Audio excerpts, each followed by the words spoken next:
everyone, I'm Tatiana Rivera and this is my patient Chris, and I'm going to go ahead and palpate the bones of the hand and the wrist.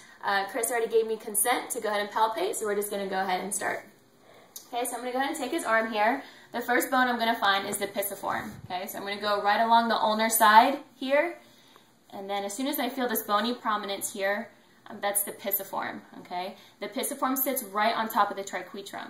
Okay, so in order to palpate the triquetrum, I'm just going to go a little bit medially here, okay, and that's going to be right there, okay. Just to make sure that you're on the triquetrum, you're going to radially deviate his wrist.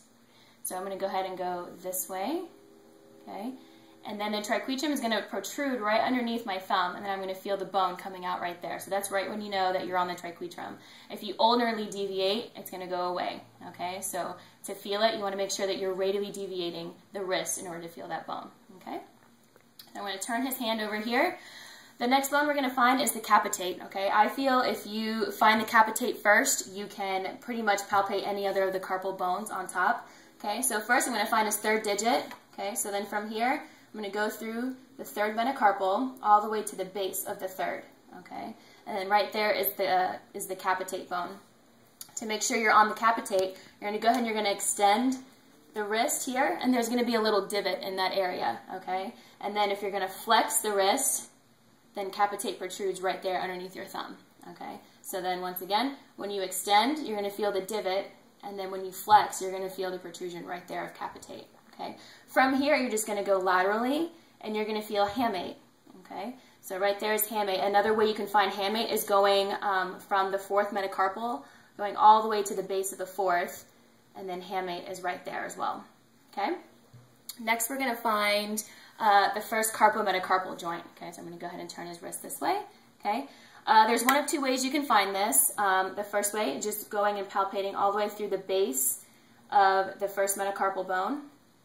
Okay, and then right there you're going to feel a little bit of a space, okay? That space is going to be, once again, made up of the base of the first metacarpal and the trapezium bone, okay? So once you feel that space right here, you can go ahead and I'm going to go ahead and flex and extend his thumb just to make sure that I'm right on it, okay? And then another way that you can find it is, go ahead and make this shape right there.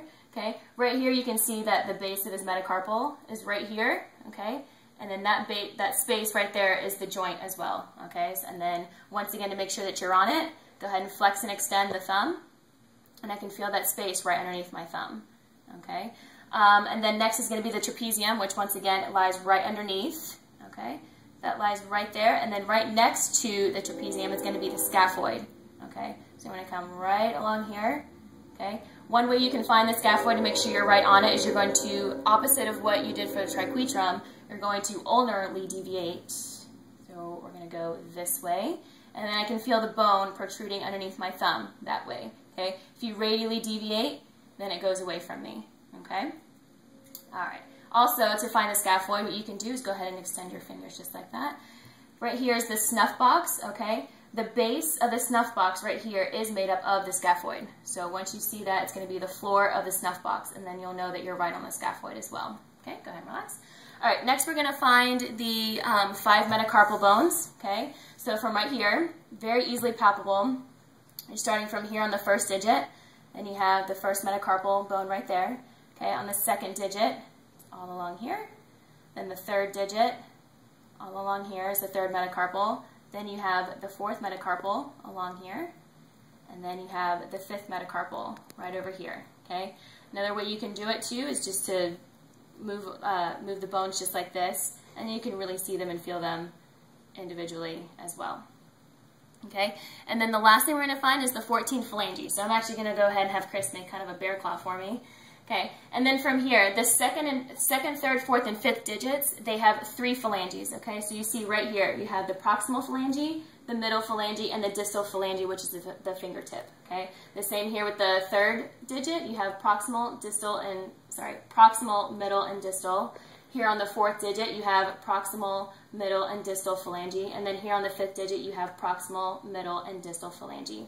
The thumb is the only one with the exception with 2 phalanges, and it has the proximal and the distal right here on the fingertip. All right? Thank you. I hope that you learned something, and that's my video.